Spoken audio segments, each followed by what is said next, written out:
All right, on this particular chapter, we're going to talk about the different tools that you can use to view your data. There are different tools. We're going to explore them all, which are the Data Explorer, Data Explorer. There's a query editor, and there is one that is actually not a viewing tool per se, but it helps me a lot in my projects. So I'm going to share that with you. And it's about the data transform, right? So let's get started with these topics right over here. So the first tool we're going to talk about is the Data Explorer. Okay, it allows you to view your DLO. Remember that the DLO is basically the data that you're bringing in, ingesting, plus formulas, plus system fields.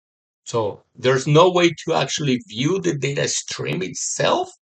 But if you view the data lake without formula fields, without system fields, you are viewing the data stream. Okay. Then also allows you to view the DMOs, the calculating sites, the data graphs. There's a couple of things in here is that you can only view one object at a time. So you cannot do joins or relationships. There's no save button, but you can export your SOCL and for your DLOs and your DMOs, and then save those and run them at a later time. The second tool is called the query editor. Now for this one, you need to know SQL, ANSI SQL, not SOCL, but SQL. It also allows you to view your DLOs, your DMOs, calculating sites, and data graphs. But now, if you know SQL, you can build and use joins. And then last but not least, we have the data transforms. Now, this tool is actually not a viewing tool, but it works as one really, really well and allows you to view your DLOs and your DMOs. Not the calculating sites, not the data graphs, but just the insights. And allows you to work with multiple records using joins, but you don't have to know SQL or SOCL to do that. This is a graphical tool, okay? And all right. So let's take a look at a demo. Let's take a look at a demo. And in this demo, we're going to explore the different options for the viewing tools.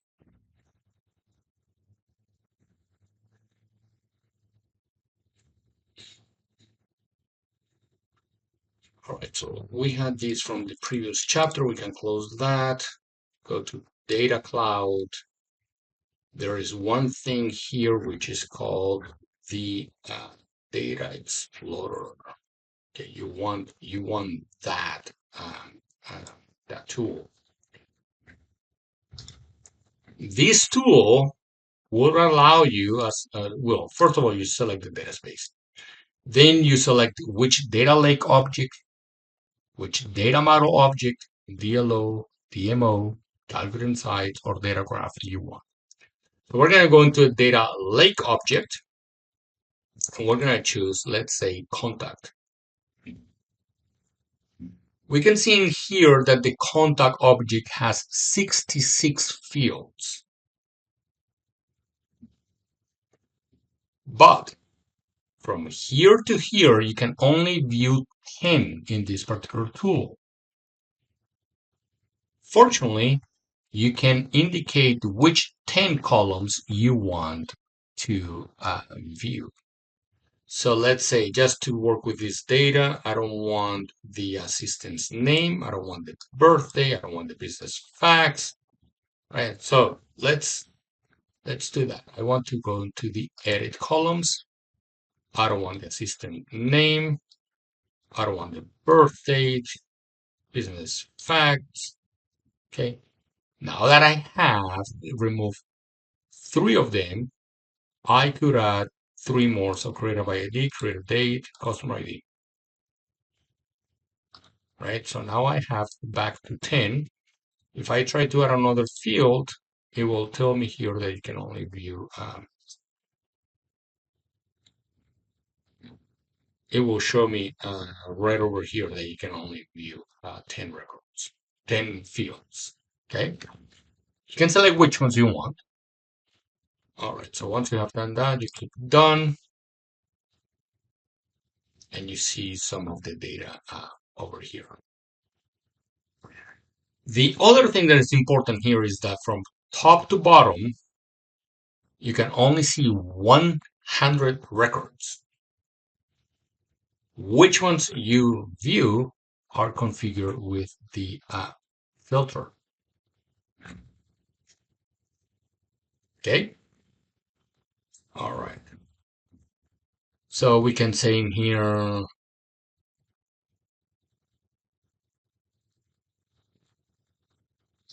I don't know, I think all the clean status is equals to pending. So let's see if that's true. We can add a filter. We can say clean status not equals to pending.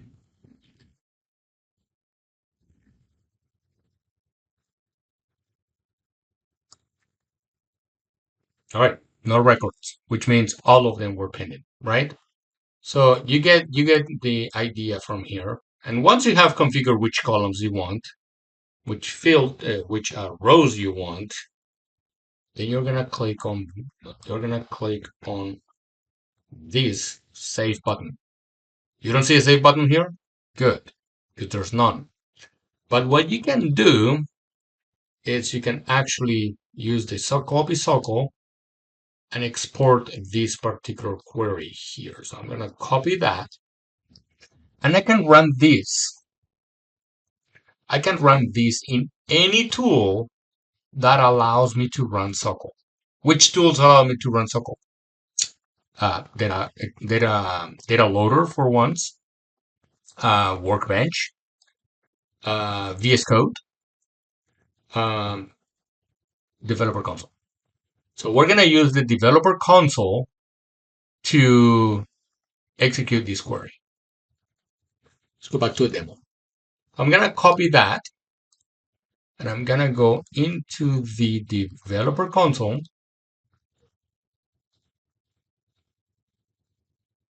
I'm going to query, yeah, sure, I know. Go to query editor and paste and execute.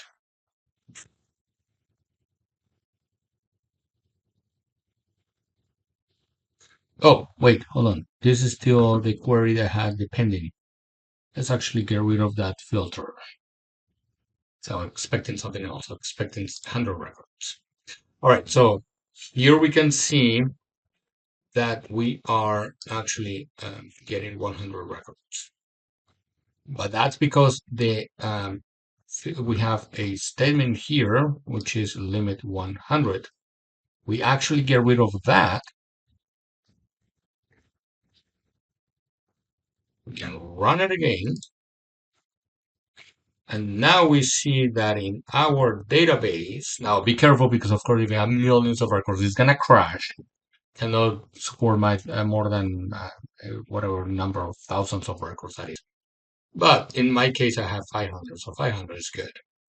The other thing I want you to note is that we're retrieving from an object which is not an underscore C, is not an underscore X, it's a DLL. What does DLL means? Data lake object, which is your source. What about DMOs?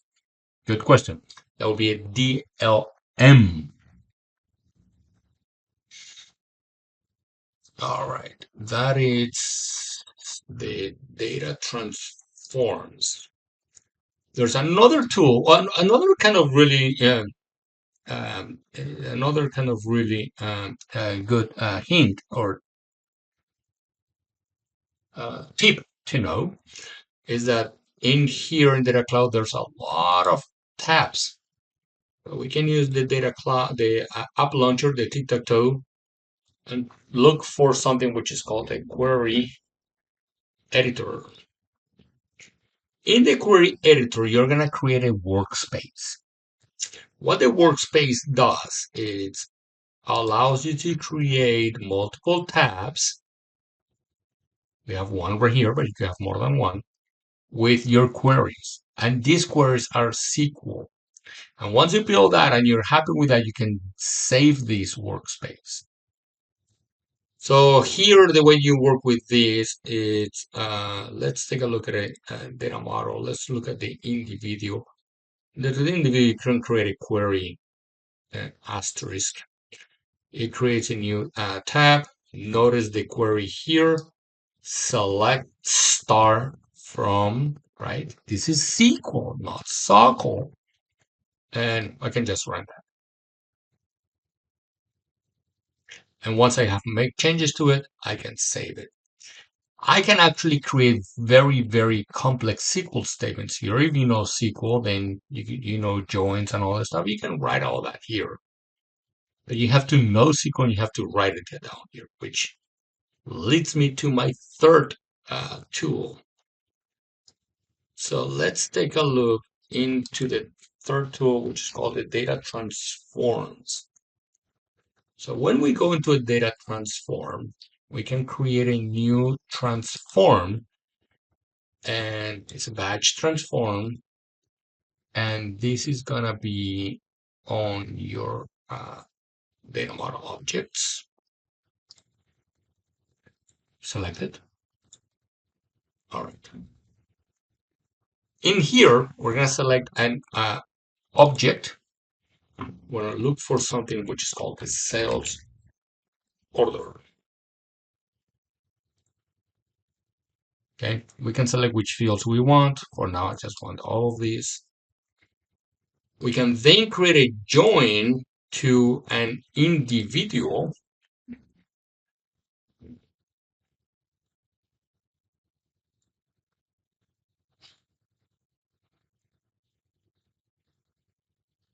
Because now we're doing a join between two tables, the sales order and the customer who purchased those particular products.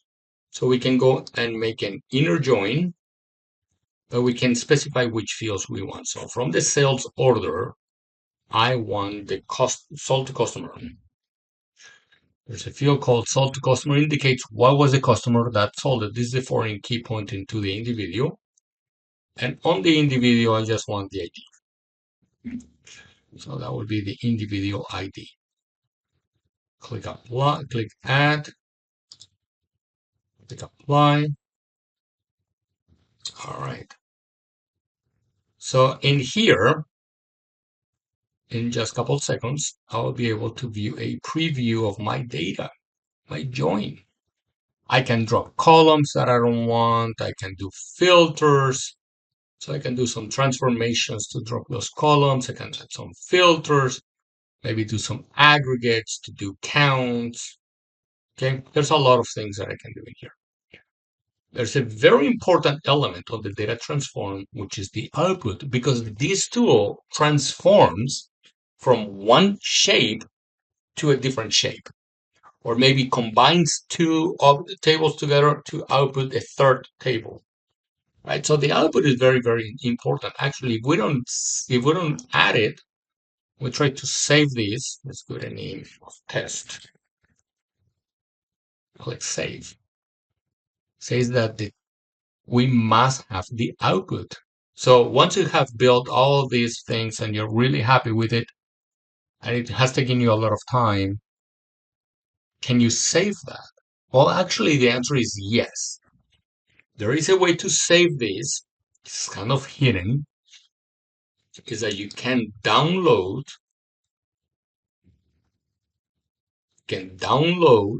or you can upload a JSON file, which represents this picture here. Now, if we go into VS Code for this particular org, I already have a JSON file, which I did not create. I did it with a graphical tool. and I downloaded, and this was what was downloaded. Okay, but what I want to show you is that you can actually upload that. So I'm gonna do an upload. You want to get rid of that? Yeah, that was just for a demo. And we're gonna go into, this is Windows. I typically work on a Mac, so just bear with me. This is my personal computer, which I don't use except for creating these videos. More like a Mac guy. Okay, I'm gonna go into this folder here. Recordings, data cloud, Salesforce.org, Del Toro IT. That's the JSON file that I just showed you. So I'm gonna open that, and this is the actually full thing. What I did is I built all this, check things here, whatever. Then I downloaded, and that's the JSON that I show you, and I just uploaded again. So even though I cannot save this, because it gives me an error, I can save it by downloading and uploading it. Okay. Now I did the join. I created, I filter by looking for those sales that has happened on within the last 2 years. More specifically, the ones that are happening in the last 6 months and the ones that have been less than $50,000. So if I go in here, or more than $50,000, or more than 50,000 and less than 6 months, I wanted to see the different type of data that I have. This is going to be important for a different chapter where we talk about segmentations. But here, I take a look at the data. Okay, so these are the different records that I have. Now, when you're viewing this data, it's also important to note and remember that by default, it brings it 5,000 rows. You can go up to 10,000 rows. It brings the top 5,000, or you can also create filters to exclude or include rules based on some rows based on some rules. All right. So that is this particular tool, which is for viewing the data. So we saw three different tools: the Data Explorer, the Query Editor, and the Data Transform.